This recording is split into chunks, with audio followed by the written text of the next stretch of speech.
Hi everyone, Rob Kajiwara here with producer Nelson Del Pino with another episode of Showbiz, Music, Business, and Politics. Today we have a very special guest with us, H.E. Leon Siu. He is the Minister of Foreign Affairs of the Hawaiian Kingdom, Aloha. as well as a Nobel Peace Prize nominee. He's also an acclaimed Hawaiian musician. Thank you so much for being with us today. My pleasure to be here. So, a lot of our viewers probably don't know much of anything about the Hawaiian Kingdom, and they might be hearing about this for the first time. So can you please brief the viewers on what the Hawaiian Kingdom is? Okay. The Hawaiian Kingdom is a nation that existed and continues to exist, we say.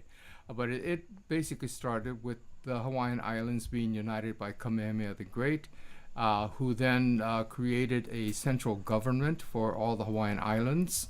And then that central government, one of his sons, Kamehameha III, created a constitution.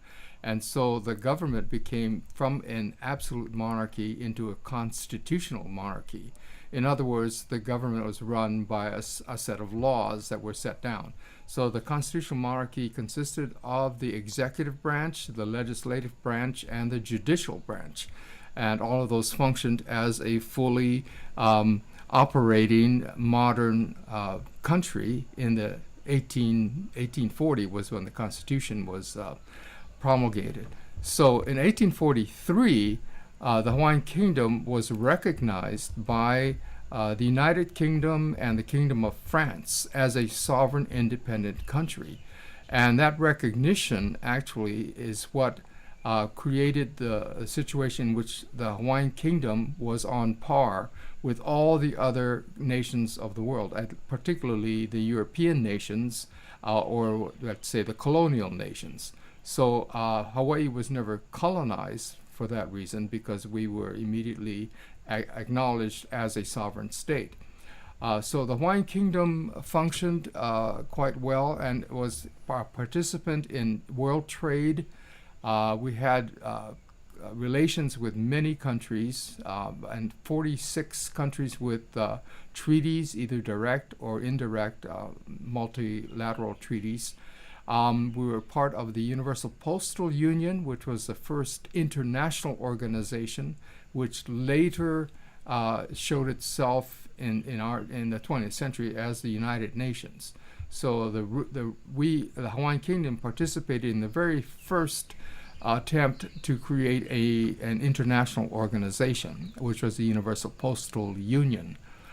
We were participants in the International Monetary System, and was involved quite a bit in the discussions and in the discourse having to do with international affairs, particularly recognition of sovereignty of other countries, wars. The Hawaiian Kingdom declared itself a sovereign or a neutral country in 1856. 1854, the Hawaiian Kingdom had totally outlawed slavery, to the point where any slave who touched foot on Hawaiian soil, if they were traveling with their masters from someplace else, any slave who touched foot on Hawaiian soil became a free man. So Hawaii was a very, what we would call, in the broader sense of the term, very progressive nation. And it was a nation, like I said, that participated in international commerce, particularly, and this became part of its downfall later, in that Hawaii became a major sugar producer in the latter part of the 19th century. And the sugar planters got a bit greedy and decided that they wanted to secure prices for their sugar with the United States to not have to renegotiate every few years for sugar prices. And so they decided that it would be best for them and for their businesses if the Hawaiian Kingdom were to become a republic or if the Hawaiian Islands were to annexed to the United States. Then they would be assured of a secure and steady market for their sugar. On the other side, the United States was starting to expand or wanting to expand more into the Pacific. So its military branch, the Department of War, decided that it would be best if they could secure Pearl Harbor as a naval base. So the two sides colluded. We hear the word collusion these days. The two sides colluded, and the United States assisted the rebels in the Hawaiian Kingdom, they didn't look like your typical rebels. This was an oligarchy of businessmen and sugar moguls who wanted to seize control of the government, and they did so with the help in 1893 with the help of the U.S. Marines. U.S. Marines landed. The insurgency announced that they were now the provisional government. The Queen stepped aside, trying to avoid bloodshed, and appealing her case to the international arena to making an international protest, a diplomatic international protest, to the powers that be, to the United States as well as to the other countries. And she stepped aside to allow peace. She did not actually abdicate her throne. She merely stepped aside to buy time. Well, sure enough, the United States president, the new president who came into office shortly after that incident of the overthrow, the new president, Grover Cleveland, declared that the Hawaiian Kingdom had been illegally taken, and that the United States had participated in a regime change that was totally unacceptable under international law. He actually said that the United States had actually performed or committed an act of war against a friendly nation, with no provocation and no justification. So the United States decided that to wash its hands of that affair. At least the president did. The rest of the country, the Department of War and all that, didn't see it that way, and they never did follow up on the commitment that the president, Cleveland, made to withdraw America's troops, or America's influence and its hand from the Hawaiian Islands. They continued to be there. And a year later, the insurgents declared that Hawaii was now, the Hawaiian Kingdom was now the Republic of Hawaii, a self-declared republic. No vote of the people, nothing like that. They simply created their own republic, and then created their own citizenship base, which was just a few thousand people who supported the insurgent government. While the 95% of the rest of the people opposed it. So it was a totally lopsided, however, and a totally,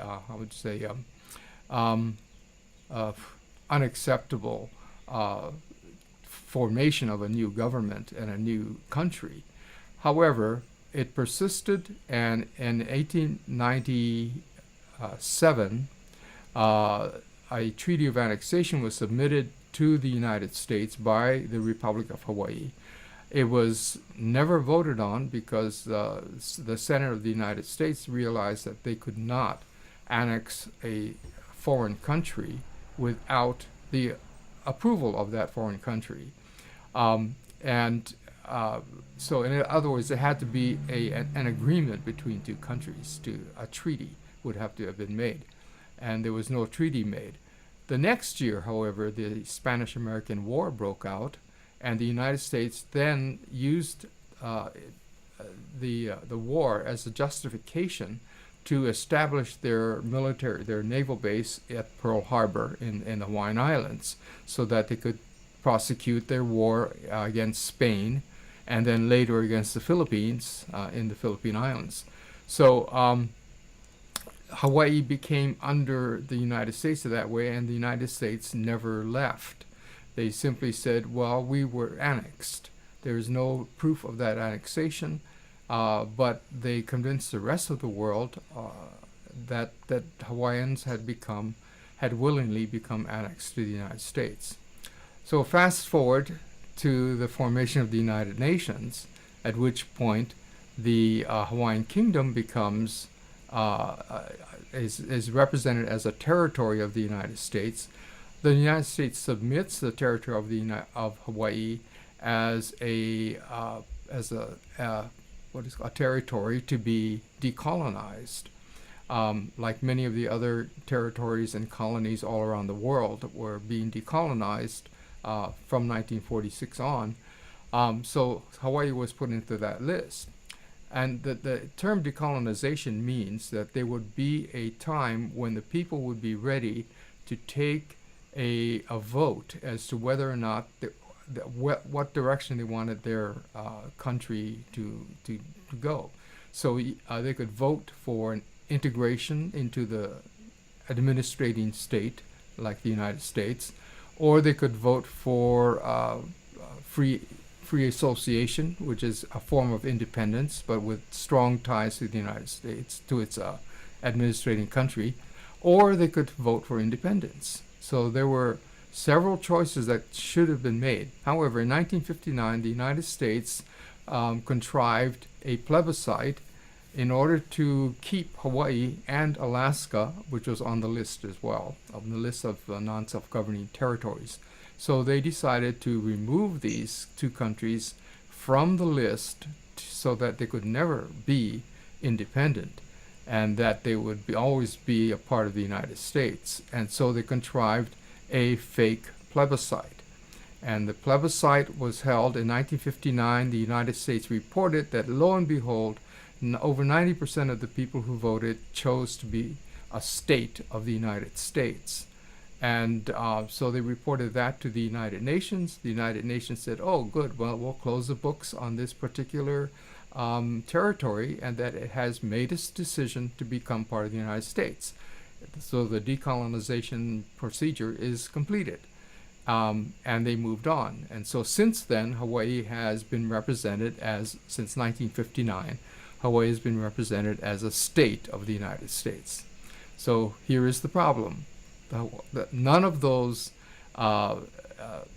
manifestations of United States control, that whether the territory of Hawaii or the state of Hawaii, are actually lawful, because the initial act that created the rest of those was unlawful. So you cannot make something lawful based on an unlawful initial act. So this is, by the way, understood completely in international law. However, the United States has been able to project the image that Hawaii is part of the United States. So our battle right now is that those of us that are Hawaiian nationals, that are loyal to our Hawaiian Kingdom, are saying that the Hawaiian Kingdom still exists despite all of these kind of newfangled entities that were built by the United States. The Hawaiian Kingdom continues to exist. It was never extinguished, and was never relinquished. We never gave up our right to be a sovereign state. So we are working on that premise to restore our country as a sovereign, independent country, and a lively, progressive, and active country within the world community. So.